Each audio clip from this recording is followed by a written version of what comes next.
ध्यान हमारी जिंदगी में उस डायमेंशन, उस आयाम की खोज है जहां हम बिना प्रयोजन के सिर्फ होने मात्र में, जस्ट टू बी, होने मात्र में आनंदित होते हैं।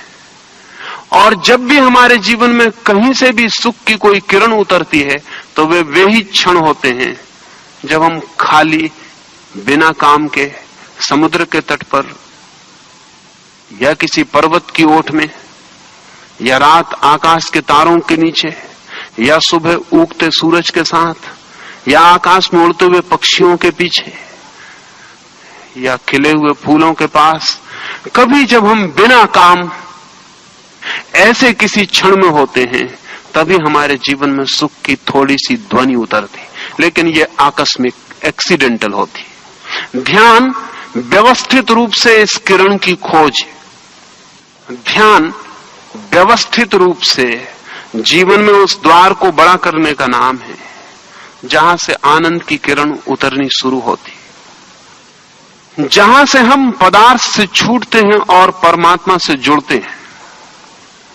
मेरे देखे ध्यान से ज्यादा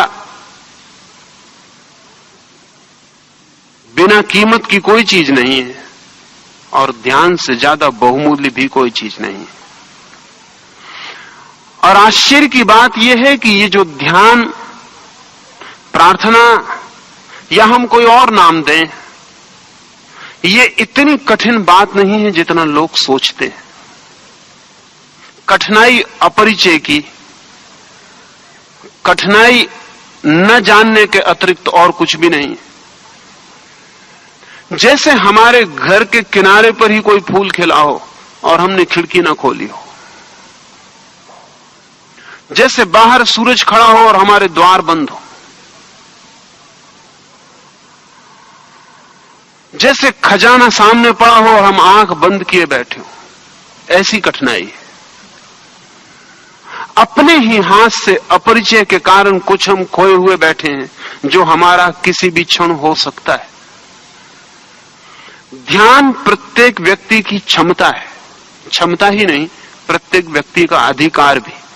परमात्मा जिस दिन व्यक्ति को पैदा करता है ध्यान के साथ ही पैदा करता है। ध्यान हमारा स्वभाव है, उसे हम जन्म के साथ लेके पैदा होते हैं और इसलिए बाद में ध्यान से परिचित होना कठिन नहीं है, क्योंकि कुछ जो हमारा है, जिसे हम केवल भूल गए हैं, विस्मरण किया है, उसे हम पुनः याद कर लेते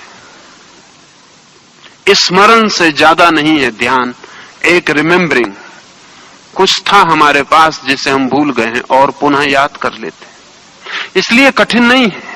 और प्रत्येक व्यक्ति ध्यान में प्रविष्ट हो सकता है।